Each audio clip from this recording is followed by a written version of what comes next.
Hello, welcome back, ladies and gentlemen. Today we're going to be talking about El Nino update.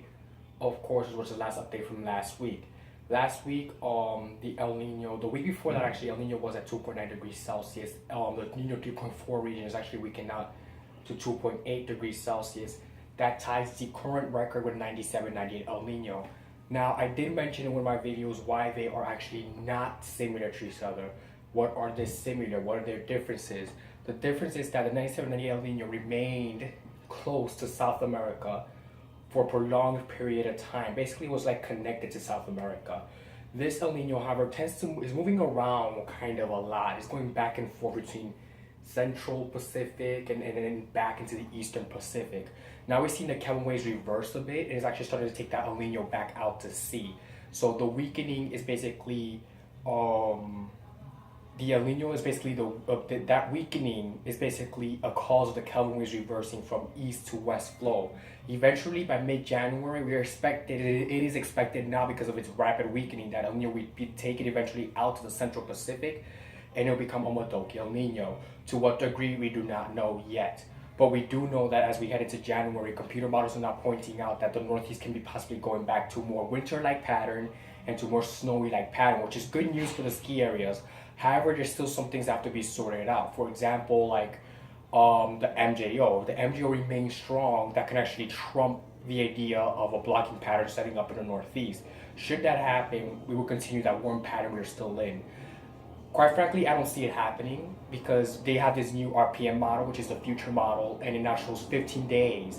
So you go to the Weather Channel app right now, you can see 15 days ahead, going into the third day of January in 2016 now. We're only 11 days away from receiving 2016 in January, obviously, and you can actually see 15 days away now with the brand new RPM model. It's more exact, it's clear, it's less, bullish with the warm air. So El Nino is now 2.8 degrees Celsius. That ties the current strike with the 97, 98 El Nino. Of course, this is down from the 3.1 degrees Celsius peak in late November. And this is according to the new release from the Meteorological Society in NOAA. Okay, so there's more I have to show you. Okay, Kelvin waves. So here we have an explanation of what El Nino is. El Nino is the occasional warming of the equatorial oceans of the west coast, South America. La Nina is its counterpart, in other words, its opposite, characterized by the abnormal cooling of the eastern Pacific Ocean. That's the pattern we're expecting next year, a La Nina pattern. I'm actually going to search up La Nina pattern for this video, although it has to do more with El Nino, because lately we're feeling the effects of El Nino with the warm December. In Christmas Eve, our temperature will be 71 degrees. That's a broken record, basically. So we pretty much broke a record. I don't know how many years old. I'll have to search that up. When I do search it up, I'll have that in for you tomorrow at night. I'll be making videos because it is prime time that people are up at night, late at this night. So I'm going to actually pick up the pace for making up videos for you guys in this weather blog. But also in this weather blog, there's also going to be I still have another channel based off of video games and stuff like that. That one is the one that's mostly active most of the time. So if you like video games, you can go over there. But this is like mostly weather oriented. So if you do happen to watch this video and you know a big weather group you currently hang out with, please have them check out my videos, see if they like it, fill me in on some advice, to see if what should I do to improve my videos, and I will take your advice for sure, be that I order Windows 10 computer. That should be possible. So thank you very much. So now we're moving on to the La Nina aspect of this big talk. So here we have El Nino. So here this basically is from 10/22. This runs all the way to the 11th month, I believe so. This is a model to the 11th month. Yes, it is. It stops the 16th, and you can see how dark those waters get on the 16th of November. It becomes very thin and an elongate. However, this is going to be updated as we go through the week, and you're going to see going into December, you're going to see how these waters actually shorten, but also you're going to see that the El Nino right here in this area starts to move. And you see some upwelling of cooler waters here, but at the same note, keep in mind, this is equatorial regions, and you have cooler waters south or on the equatorial regions in the Atlantic Ocean. But you also see this right here. This is right here is a Gulf Stream. Notice how warm it is, but the ocean just keeps getting warmer and warmer as we head into the January time period. That's going to affect us later on with the weakening El Nino and snowstorms starting to begin to come off the coast. We might get hit hard this year, but we're not sure if the snowstorms will happen. For that to happen, we need the El Nino to weaken and become Modoki El Nino. We need to wait and see if that information and it becomes true. So we're going to keep going down right now. So now you're looking at the Oni index. So let me see if I can actually hone in on this a bit. Okay, now I'm just I'm sure you guys can see that. Just when you see it a bit though, you can't see it that much. So okay, you guys can see it there. So what I'm gonna do is basically come this way like this and just keep it above that line since we're talking about El Nino here. So the red is classified by El Nino, so let's keep that in mind. So in the year 57-58, we had basically a weak El Nino. The height was 1.5 degrees Celsius. Going into 65-66, that El Nino kind of peaked a bit at 1.6 degrees Celsius. And then 77-73, you go here and then you go back and you see it was 2.0 degrees Celsius. It peaked at that much. 82-83 peaked at 2.1 degrees Celsius. I'm going back and forth, I know that much, I'm just trying to keep up. And then you have 86 and 87, in which if you look, are right between 1.5 and 1 degrees Celsius. And then it peaked again, 87, 88. You have another El Nino. That El Nino peaked at 1.6 degrees Celsius. You have 91, 92, which also was an El Nino year. That year peaked at 1.4 degrees Celsius. We had 197, 98, which was one of the strongest. Next to 82, 83, came number 2 on the list, and that guy was at 2.4 degrees Celsius. And then you have 203, which basically was characterized as strong El Nino, but more moderate El Nino. This guy, however, was at about between 1.0 degrees Celsius and 1.5 degrees Celsius. But the most interesting part about this year, because it was a weak El Nino, we got a lot of winter storms. You have 09 and 10, which pretty much was similar to 02 and 03, a moderate El Nino, Modoki El Nino, so it was a 1.5 degrees Celsius. And now that brings us up to here, 2015, and right now it is between, from the current data was taken when they first took it, was between 1.5 and 2.0 degrees. So if you continue farther, you could pretty much deduce that it is very strong at this point. It is at 2.8 degrees Celsius. So we're somewhere up here at the moment.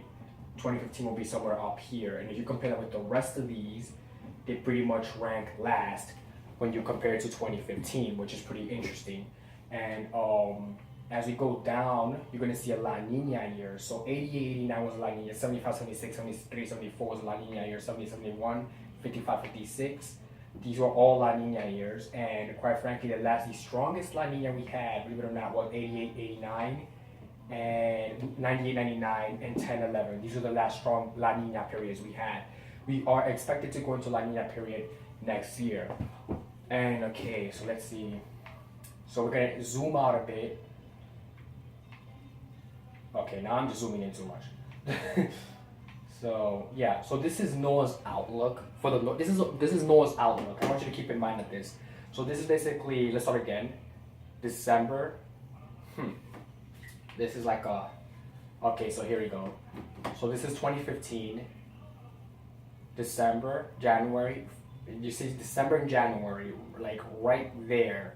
That was January, that last one. They are still calling for above average temperatures in the northern parts of the country. However, that's a little bit contradicting, being the fact that El Nino, by the time it hits February, is going to be probably moderate by that time. It's going to be a moderate El Nino, but moderate El Nino is still possible for it to snow. And it snows a lot here in the Northeast, and you have a moderate El Nino. The only way you could like deprive us from snow really is if the El Nino stays strong through February. We don't see that happening at this point.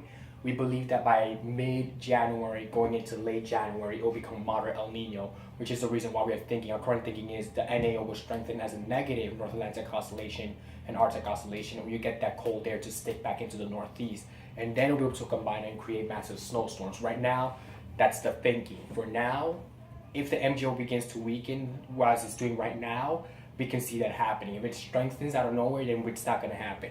And then you could just call it a day and then we won't get any snow. But that's all depends on the MGO because it's highly volatile. The translation for MGO is Madden-Julian oscillation. And you hear about it a lot in July especially. So let's keep going now. It says weak versus strong episodes. So this is basically a chart about like the entire history of an El Nino. You know, and you have a blog that speaks about El Nino. You have the blob, you know, which basically like virtually isn't there anymore. So now we're gonna go and we're gonna see something else. We're gonna go to a new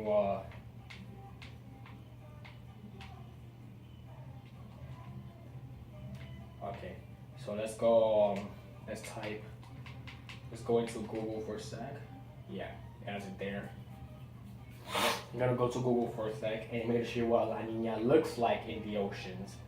So let's just type.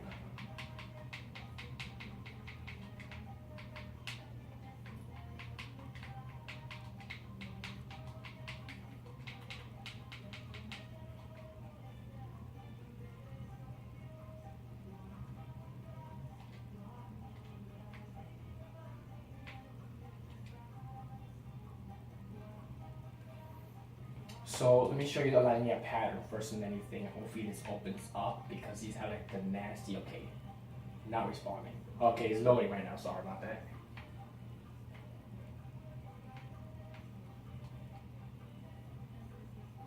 So let me show you now a La Nina pattern. Can I, oh yeah, I can zoom in this.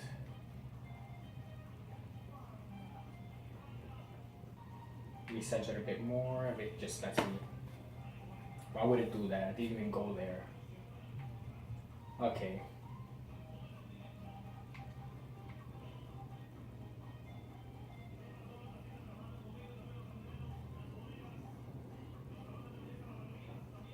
Okay. So there you go. That's a La Nina pattern. So what you're seeing here, basically, where my hand is, right here, the eastern part of the United States is actually features a ridge right by Alaska.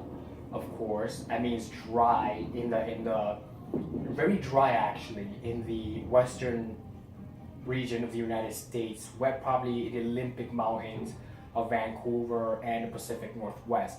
Now you have a dip in adjustment in the Midwest, and that actually picks up and it goes right over the northeast seaboard. So basically what that means is that you get a warm start to like south of New York City.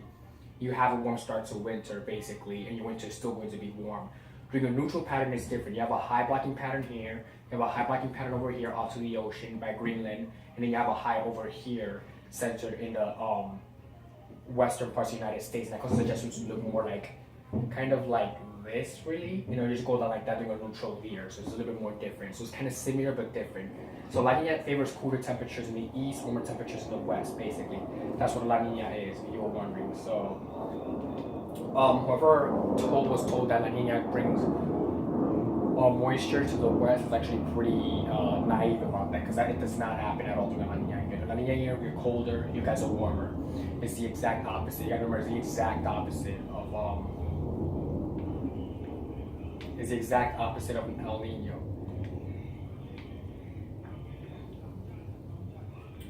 So as for the outlook for January, it starts like this. My January outlook, of course, I do not have the material right now to show you that. I'm still making the map for it, because I'm not going to release a January map outlook till probably January, and I have my computer here by then.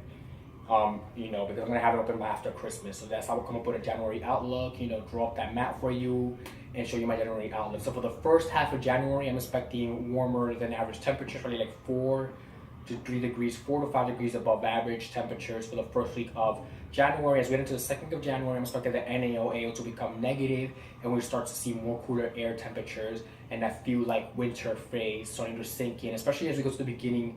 Especially we go through we get through the beginning of January, going to the second week of January into the 15th of January. That's when we can see the real cold air masses and snowstorms take shape off the East Coast as a weakening El Nino starts to become more evident during the month of January. February, the Greenland block will become present. It will become strong, unmovable pretty much. It will last until March as well. That's my current thinking for February, and that's my preliminary outlook for February and March. So we're gonna have a Greenland block will become persistent into March, and we will have bouts of snow in the Northeast one after the other, while the West becomes quiet.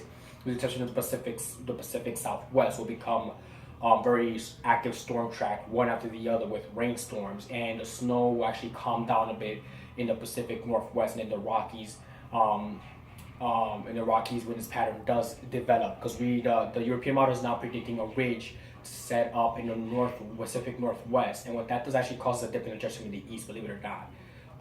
That causes a dip in adjustment in the east. It may not be as pronounced, we might not have the blocking up there yet to actually cause that, but it's gonna be more like it's gonna be like a roller coaster. You have the mountain, then it peaks down, and then it should go just south of Atlantic City. So whatever storm passes through that can actually eject moisture into that, probably throw frozen precipitation at us in that formation with a little nice sharp curve to the north. So thank you very much for watching this video. I will have a picture of what your January outlook will look like. The last two I mentioned, February, March, are my preliminary outlook explained through you two words. I'll have the pictures and maps available for you at some point in January for those two preliminary outlooks. And my January outlook will become an official outlook by the time I give you that information. So thank you very much and have a nice day.